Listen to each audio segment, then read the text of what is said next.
Assalamualaikum warahmatullahi wabarakatuh. Perkenalkan, nama saya Muhammad Iqbal Maulana, NPM 21040403011,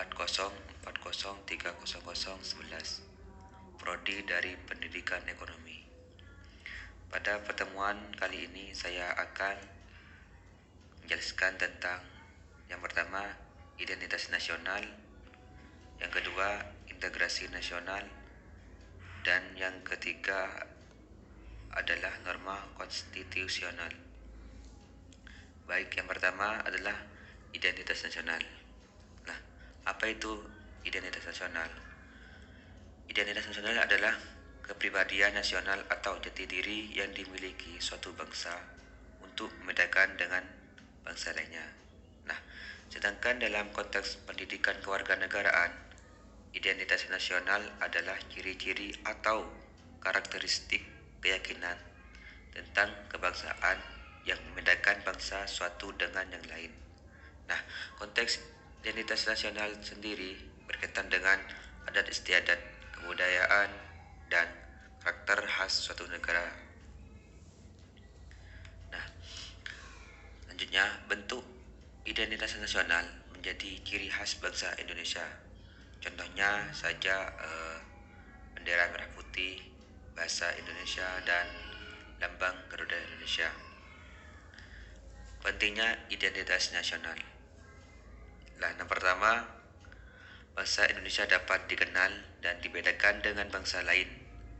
Hal ini menjelaskan bahwa Indonesia dikenal dan melanjutkan perjuangan sebagai bangsa yang sesuai dengan fitrahnya. Lanjut, yang kedua adalah identitas nasional penting untuk kelangsungan hidup sehingga bisa mempersatukan negara dan bangsa.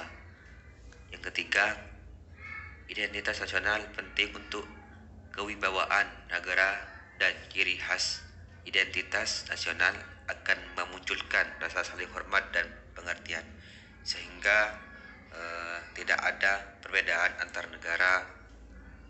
Kedudukan yang sejajar ini karena setiap negara mengakui kedaulatan negara lain.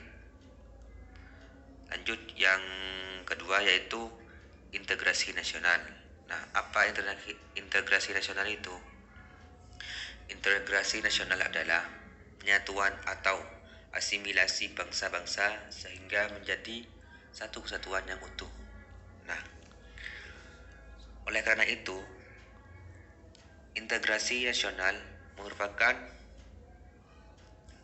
proses penyatuan wilayah yang membuat perbedaan. Nah, dalam pengertian politik, integrasi nasional adalah integrasi berbagai kelompok sosial dan budaya ke dalam kesatuan wilayah Indonesia yang mengembangkan identitas nasional. Dari segi antropologis, integrasi nasional adalah proses penyesuaian diri dengan berbagai faktor budaya untuk mencapai keselaraan fungsi-fungsi yang ada dalam kehidupan masyarakat. Nah, di sini ada juga faktor-faktor tertentu. Maksudnya terbentuknya integrasi nasional memiliki faktor-faktor tertentu. Yang pertama, perasaan persatuan dan perjuangan. Nah, salah satu faktor dan kontributor terpenting bagi integrasi dan persatuan nasional adalah perasaan berbagi nasib dan persahabatan yang sama. Yang kedua, menginginkan persatuan. Salah satu peristiwa yang menunjukkan keinginan Indonesia untuk bersatu adalah peristiwa Sumpah Pemuda. Nah, pada tanggal 28 Oktober 1928. Yang ketiga, cinta tanah air. Mempengaruhi integrasi nasional juga disebabkan oleh kecintaan masyarakat Indonesia terhadap tanah air. Yang keempat, bentuk idealisme nasional. Nah, merupakan bentuk ideologi nasional yang disepakati bersama melalui ideologi Pancasila. Indonesia yang memiliki banyak perbedaan dan keragaman dapat terus bersatu. Yang kelima, budaya gotong royong. Nah, faktor yang menginginkan terjadinya integrasi nasional adalah adanya budaya gotong royong. Budaya gotong royong dikenal sebagai ciri khas dari individualitas masyarakat Indonesia yang diturunkan secara turun-temurun dan dilestarikan hingga saat ini. Dan yang keenam, memprediksi ancaman asing. Nah, integrasi nasional juga penting dalam memprediksi ancaman eksternal. Bentuk ancaman eksternal dapat berupa pendudukan wilayah atau pulau terluar Indonesia. Dan yang terakhir yaitu maksudnya yang materi terakhir tentang norma konstitusional. Nah, apa itu norma konstitusional? Konstitusional adalah asas-asas dasar serta hukum suatu bangsa, negara atau kelompok sosial. Nah, di mana yang menentukan kekuasaan tugas perintah dan menjamin hak-hak tertentu bagi warganya. Bagi sebuah negara, konstitusi merupakan kumpulan doktrin serta praktik yang membentuk prinsip pengorganisasian fundamental. Konstitusi juga berarti agregat dari dasar prinsip-prinsip yang menjadi hukum dasar negara. Nah, organisasi atau dari entitas lain umumnya akan menentukan bagaimana entitas tersebut akan diatur. Di sini juga ada jenis konstitusi dan contoh konstitusi di Indonesia. Yang pertama, konstitusi tertulis.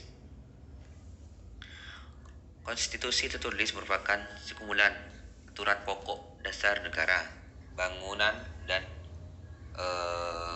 tata negara yang mengatur kehidupan suatu bangsa di dalam persekutuan hukum negara. Untuk contoh konstitusi tertulis yang dapat digunakan negara Indonesia di antaranya yaitu yang pertama Undang-Undang Dasar, Undang-Undang RIS, Undang-Undang Sementara, dan Undang-Undang 1945 hasil amendement. Yang kedua ada konstitusi tidak tertulis. Nah, konstitusi yang tidak tertulis dapat juga disebut sebagai konvensi. Konvensi tersebut memiliki pengertian sebagai kebiasaan atau sistem tata negara yang sering ada dalam sebuah negara. Itu contohnya tentang keputusan di MPR diambil dan diputuskan berdasarkan musyawarah secara mufakat. Contohnya itu. Yang terakhir ada tujuan konstitusi. Nah, yang pertama itu adalah konstitusi bertujuan untuk memberikan pembatasan sekaligus pengawasan terhadap kekuasaan politik.